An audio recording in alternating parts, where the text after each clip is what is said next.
Um pouquinho do tema aqui do webinar sobre gerenciamento de crise, né?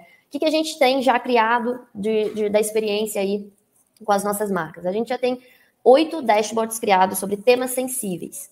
E aí eu costumo separar temas sensíveis em 2 caixinhas. Temas sobre antecipação, dashboards, né? Sobre antecipação de assuntos relevantes para o negócio. E o outro acompanhamento rápido sobre um assunto quente que estoura e a gente a gente não conseguiu prever aquele assunto e realmente estoura e a gente tem que agir rápido, tá? Falando um pouquinho da primeira caixinha de antecipação desses assuntos relevantes, como que a gente pensa aqui e o porquê que a gente já tem essa mentalidade de antecipar esses assuntos que são importantes, que a gente acredita, que a gente sabe que pode dar algum ruído para o cliente, né? Hoje, a gente tem esse fluxo aí, essa rodinha, que é exatamente como funciona a nossa área hoje em dia. Então, o cliente ele tem duas formas de dar uma opinião ou dar um feedback sobre a gente, né, sobre as nossas marcas, ou falar com a gente, tirar uma dúvida, reclamar, elogiar, enfim. Ou proativamente ele vai em alguns dos nossos canais, né, e deixa um comentário ali, ou o time de CX consegue perguntar também através de pesquisas de satisfação, pesquisas de NPS, enfim. Então a gente tem essas duas vias. Independente delas, o time de CX fica responsável por todo o atendimento e tratativa desses comentários, tá? Desses 20 mil comentários aí, e também o time de CX fica responsável pela inteligência de dados. Ou seja, a gente tem pessoas dedicadas à criação de relatórios e principalmente criação de análises um pouco mais estratégicas. Porque não adianta nada hoje a gente ter um baita time de atendimento que está lá todo dia, quando na verdade a gente fica só apagando incêndio pontual, né? O cliente vem, reclama, a gente soluciona, vem, reclama, soluciona. O que a gente consegue fazer para que aquele problema não aconteça mais, não chegue mais no nosso time de atendimento? Então, a gente tem essa equipe dedicada a realmente fazer essa análise. Ou seja, um assunto que está despontando hoje em alguma das marcas, a gente consegue reunir dados através aí, dos dashboards do Buzz Monitor também, para ver se a gente tem algum plano de ação. Então, esse é o nosso fluxo. O cliente fala, o time de CX, além de atender todos eles, a gente analisa o que está sendo falado, a gente compartilha internamente para o Grupo Trigo com diversas áreas, através de reuniões semanais, que duram 1 hora até 2 horas. Teve reunião que demorou quase 3 horas, dependendo do assunto da discussão ali, para todo mundo ficar na mesma linha. E a partir desses dados que a gente vai compartilhando internamente nessas reuniões, a gente cria planos de ação.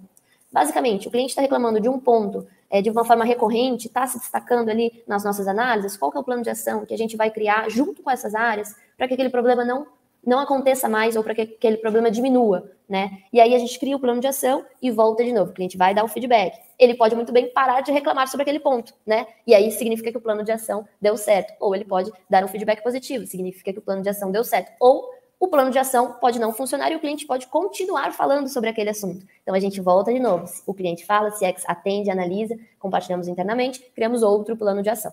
E aí eu vou falar um pouquinho para vocês sobre esses planos de ação. Vou dar alguns exemplos aqui que a gente tem, que a gente gosta bastante de compartilhar, só para vocês entenderem no Grupo Trigo como que a gente consegue colocar, de fato, o cliente no centro do nosso negócio.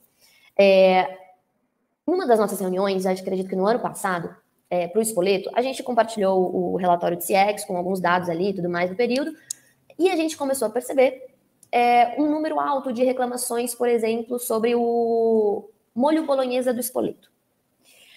O cliente estava falando para a gente assim, esse molho bolonhesa não tem carne.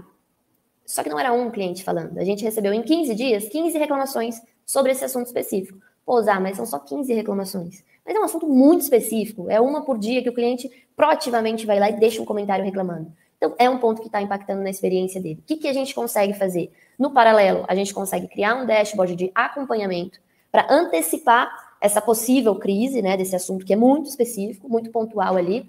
E a gente cria o plano de ação. Qual foi o plano de ação? A gente, junto com o time de P&D, a gente foi até a fábrica, né? Eles fizeram todo o teste na nossa fábrica, que é a Magazino, que nossos molhos saem da nossa fábrica e são distribuídos aí para todas as lojas.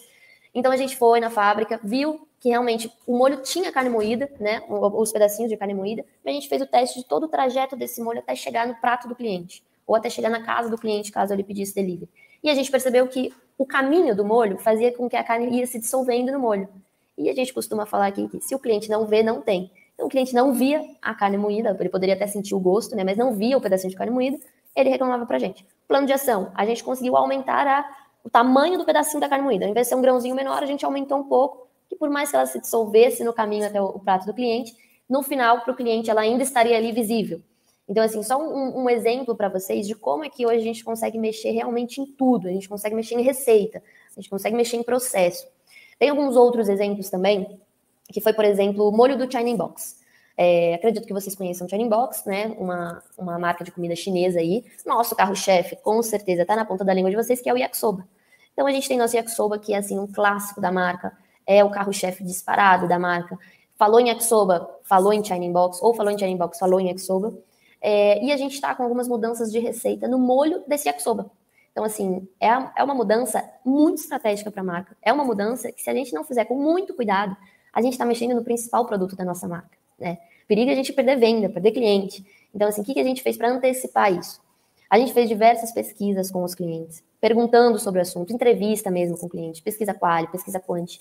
E a partir do momento que a gente começou a testar o molho em algumas unidades, porque a gente também tem essa questão de testa primeiro em 5 unidades, depois 10 unidades, depois vai aumentando, depois faz o rollout para a rede inteira. A partir do momento que a gente começou a testar nas primeiras unidades esse molho, a gente já cria um dashboard sobre aquelas unidades. Qualquer menção daquelas unidades sobre o molho vai estar nesse dashboard e a gente consegue compartilhar via um link aí em real time para essas outras áreas que estão envolvidas nessa mudança.